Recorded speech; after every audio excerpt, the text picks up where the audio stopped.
एक गांव के बाहर छोटा सा शिव मंदिर था जिसमें एक वृद्ध पुजारी रहते थे। एक दिन एक गरीब माँ अपने नन्हे से बालक को मंदिर के द्वार पर छोड़कर चली गई। बहुत खोजने पर भी पुजारी जी को बालक के परिवार का कुछ भी पता न चला। जब गांव का कोई भी व्यक्ति उस बालक का लालन पालन करने को तैयार न हुआ तो पुजारी जी ने भगवान शिव की इच्छा समझकर उसे अपने पास रख लिया और उसका नाम भोला रख दिया। गांव के श्रद्धालु भक्तों से जो कुछ प्राप्त होता उसी से भगवान शिव का, पुजारी जी का और बालक भोला का किसी तरह गुजारा चलता। यदि किसी दिन कम भी पड़ता तो पुजारी जी बालक और भगवान को भोग लगाकर स्वयं गंगा जल पीकर रह जाते। धीरे धीरे भोला बड़ा होने लगा और अब वह पुजारी जी के कामों में हाथ बटाने लगा। वृद्ध पुजारी जी के थके हारे हाथों को कुछ आराम मिलने लगा, इसलिए उन्होंने भोला को मंदिर की सफाई, भगवान शिव की पूजा, उनको भोग लगाने और उनकी आरती करने की विधि अच्छे प्रकार समझा दी। अब वे स्वयं भगवान शिव के नाम जप और संकीर्तन में समय व्यतीत करने लगे। एक दिन भगवान शिव के मंगलकारी नाम शिव शिव शिव शिव का जप करते हुए ही उनके प्राण छूट गए। अब बालक भोला का इस संसार में भगवान शिव के सिवा और कोई सहारा न रहा। उसने पुजारी जी की 3 बातें कभी नहीं भूली। पहली, भगवान भोलेनाथ शिव शंकर को ताजी गर्म रसोई का ही भोग लगाना। दूसरी, भगवान को भोग लगाए बिना स्वयं कुछ भी नहीं खाना। और तीसरी, भगवान शिव पर विश्वास रखकर कभी भी किसी भी वस्तु का संग्रह न करना, बासी भोजन का भी नहीं। यदि कोई भक्त पहले से बना भोजन या मिठाई मंदिर में दे जाता तो बालक भोला उसे गरीबों में बांट देता। वह ताजी रसोई बनाकर ही भगवान को भोग लगाता, उसके बाद ही स्वयं प्रसाद ग्रहण करता और यदि बचता तो उसे बांट देता। यदि रसोई बनने को सामग्री न होती तो भोले बाबा और भोला भगत दोनों गंगा जल पीकर ही रह जाते। एक बार बरसात का मौसम आया और 3-4 दिन तक मूसलाधार वर्षा होने से मंदिर में एक भी भक्त नहीं झांका। भोला अपने भोले बाबा को गंगा जल का ही भोग लगाता रहा और उसे ही पीकर रह जाता। भोले बाबा बालक की भक्ति और सहन शक्ति की परीक्षा लेते रहे, किंतु आखिर में अपने भक्त बालक को भूख से तड़पते देख उनसे रहा न गया। वे सेठ के नौकर का रूप धरकर हाथ में भोजन सामग्री की पोटली लेकर वर्षा में भीगते हुए मंदिर के द्वार पर जा पहुँचे। उन्होंने आवाज लगाकर भोला को बुलाया और उसके हाथ में पोटली देते हुए बोले, सेठ जी ने यह सीधा भेजा है, इससे रसोई बनाओ, भोग लगाओ और स्वयं भी प्रसाद पाओ। मैं कल फिर आऊँगा। भोला भगत ने आशीर्वाद देकर उसे विदा किया और सूखी गीली लकड़ियों के धुएं में गर्म रसोई बनाकर भोले बाबा को भोग लगाया। पूरे बरसात के मौसम में भोले बाबा नौकर के वेश में भोला भगत को सीधा देने आते रहे और स्वयं ही गर्मा गर्म रसोई का भोग पाते रहे।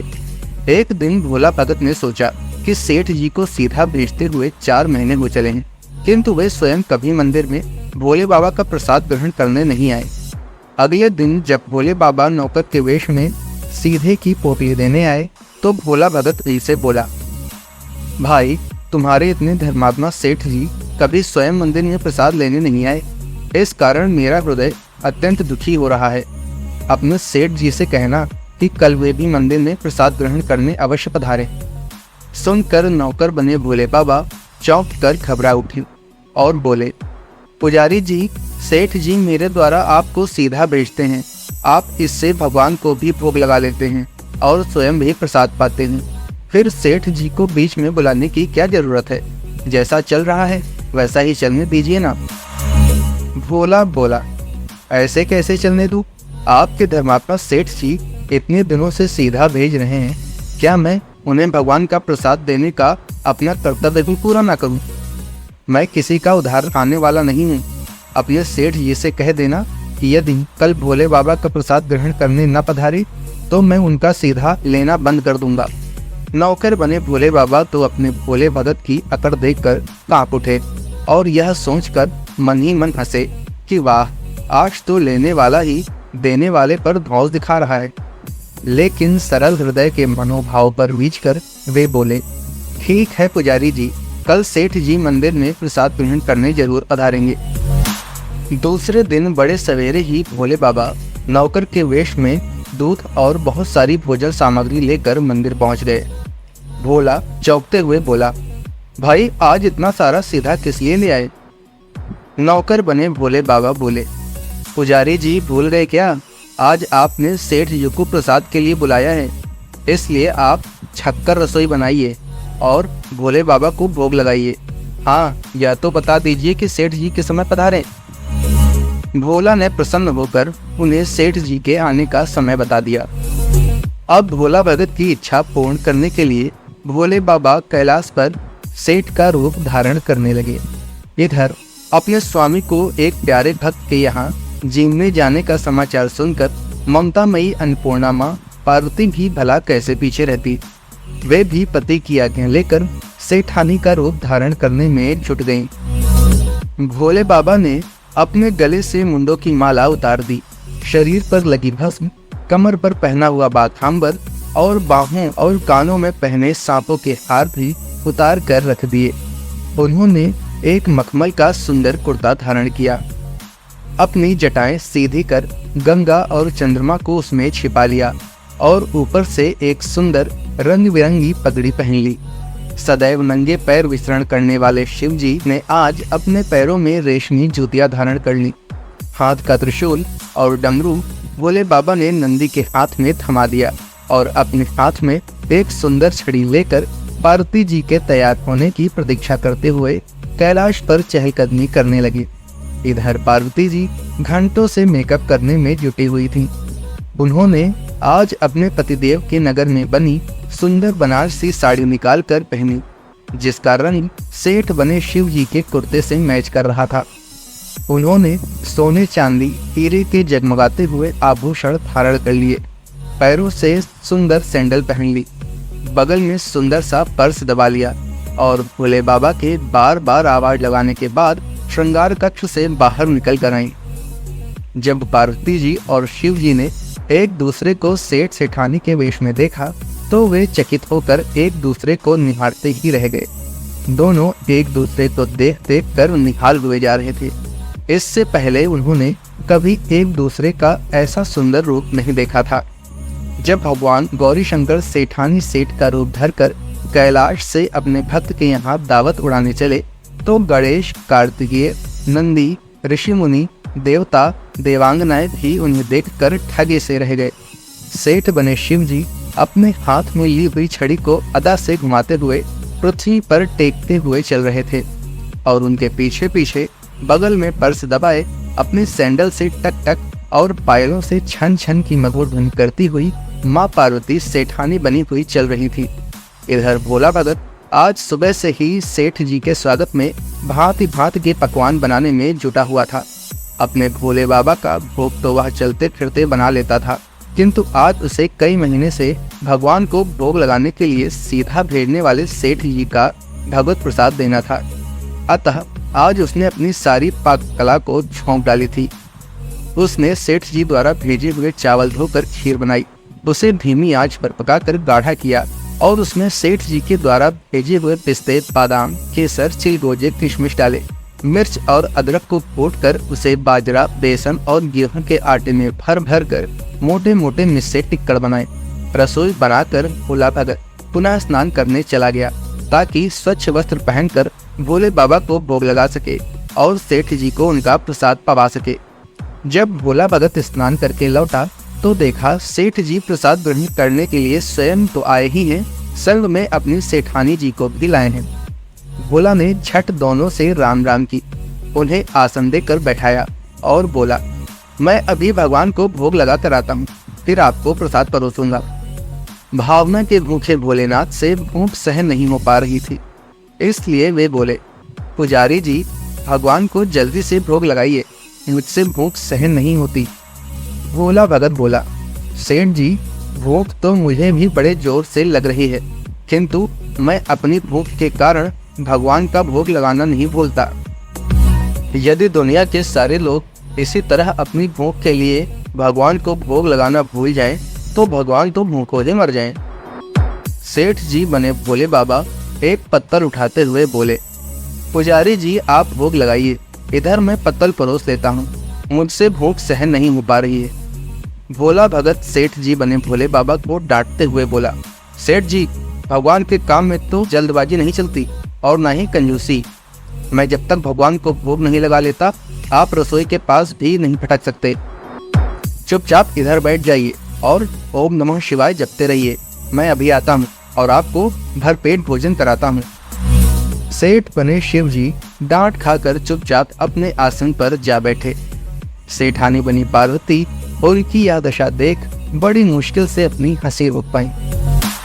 लेकिन जैसे ही भोला भगत पत्तल में सामग्री लेकर भगवान का भोग लगाने मंदिर में गया, शिव जी पार्वती को मौन रहने का संकेत करते हुए चुपके चुपके पैर रखते हुए रसोई में पहुंच गए और उन्होंने एक एक व्यंजन उठाकर चखना शुरू कर दिया। भोले बाबा तो प्रसाद को चखते ही भौचक्के रह गए। खीर में चीनी की जगह नमक भरा हुआ था और सब्जियों में चीनी भरी हुई थी। जैसे ही भोले बाबा ने रोटी का एक ग्रास तोड़कर मुंह में दिया, वे सीसी करने लगे क्योंकि रोटी में मिर्च ही मिर्च भरी थी। वे सीसी करते हुए उल्टे पैर भाग गए और अपने आसन पर जा बैठे। माँ पार्वती स्वामी की यह हालत देखकर खिलखिलाकर हंस पड़ी। इससे पहले कि भोले बाबा पार्वती जी के सामने कुछ सफाई दे पाते, भोला भगत ओम नमः शिवाय मंत्र का जप करते हुए आ पहुंचा। उसने भोग को रसोई में मिलाकर उसे पवित्र बना डाला और फिर सेठ जी के सामने पत्तल परोसकर हाथ जोड़कर बोला, सेठ जी अब आप जी भरकर प्रसाद पाइए। भोले बाबा तो अभी अभी भक्त की भक्ति से भी जोरदार उसके हाथ की बनी हुई रसोई चख चुके थे, अतः उसे जीने की बात सुनकर उनके पसीने छूटने लगे। कभी वे भोला को तो कभी पार्वती का मुख देखने लगते। भोला को सेठ की ढील बर्दाश्त नहीं हुई और बोला, सेठ जी अब क्या हो गया आपको? अभी अभी तो इतनी उतावली में जा रहे थे, अब क्यों नहीं जीमते? आप जीमोगे तभी तो माता जी भी प्रसाद ग्रहण करेंगी और फिर मैं भी प्रसाद पाऊंगा। भोला की ललकार सुनकर भोले बाबा ने चुपचाप खीर का कुल्हड़ उठाया और सारी नमकीन खीर गटागट पी गए। कुल्हड़ खाली होने की देर थी कि भोला ने उसे झट से भर दिया। अपने प्रिय भक्त के हाथों परोसे हुए भोग में भोले बाबा को आज दुगना स्वाद आने लगा। भोला परोसता गया और भोले बाबा पीते गए। जगन माता पार्वती भक्त और भगवान दोनों के प्रेम को देख देख कर मंत्रमुग्ध होती रहीं। जब सारी रसोई समाप्त हो गई तो भगवान ने एक जोर की डकार दी। भोला को होश आया और बोला, वाह सेठ जी वाह, मैं ही बावला था जो इतनी थोड़ी सी रसोई बनाई। मुझे पता होता कि आपको प्रसाद ग्रहण करने का इतना शौक है तो और भी ज्यादा रसोई बनाता। भोले बाबा अपने पेट पर हाथ फेरते हुए सेठानी बनी पार्वती जी की ओर मुस्कुरा कर देखते हुए बोले, पुजारी जी मैं इतना रोज कहाँ खाता हूँ, किंतु आज प्रसाद इतना स्वादिष्ट बना था कि अपने पर वश ही नहीं रहा और खाता ही चला गया। किंतु तभी भोला भक्त रुआंसा होकर बोला, सेठ जी वह तो आपने ठीक किया, लेकिन माता जी तो भूखे ही रह गईं। ममतामयी पार्वती माँ से भोला का रुआंसा मुंह देखा नहीं गया। उन्होंने बची हुई खीर की 4 बूंदे अपने कंठ में टपका ली। भोले बाबा द्वारा भोग लगाने से प्रसाद में अद्भुत अलौकिक स्वाद भर गया था। ऐसी सुगंधित और मीठी खीर चख कर जगन जननी आकंठ तृप्त हो गई और उनके तृप्त होते ही सृष्टि का प्रत्येक प्राणी तृप्त हो गया। भोला भगत बोला, सेठ जी आपने और माता जी ने प्रसाद ग्रहण कर लिया, इससे मुझे अत्यंत संतोष हुआ है। समझ लीजिए कि आप दोनों द्वारा प्रसाद ग्रहण करने से मेरा भी पेट भर गया। मेरी तो वैसे भी महीने में 4-4 एकादशी हो जाती हैं, किंतु मैं भी एक दाना ले ही लेता हूँ जिससे कि भोले बाबा के प्रसाद का अनादर न हो। यह कहकर जैसे ही भोला ने खीर के पात्र में लगा चावल का एक दाना उठाकर अपने कंठ में डाला, उसकी जन्म जन्मांतर की भूख प्यास मिट गई और समस्त वासनाओं और इच्छाओं की तृप्ति हो गई। उसके ज्ञान के नेत्र खुल गए और उसने देखा कि उसके सम्मुख त्रिलोकीनाथ भगवान शंकर और जगन जननी माँ पार्वती आशीर्वाद की मुद्रा में मुस्कुराते हुए खड़े हैं। भोला दौड़कर उनके चरणों में लौटता गया और उन्हीं में समा गया। दोस्तों, अगर आपको ये कहानी पसंद आई हो तो कृपया हमारे चैनल को लाइक, सब्सक्राइब तथा अपने दोस्तों के साथ भी शेयर करें तथा बेल आइकन को दबाना ना भूलें। धन्यवाद।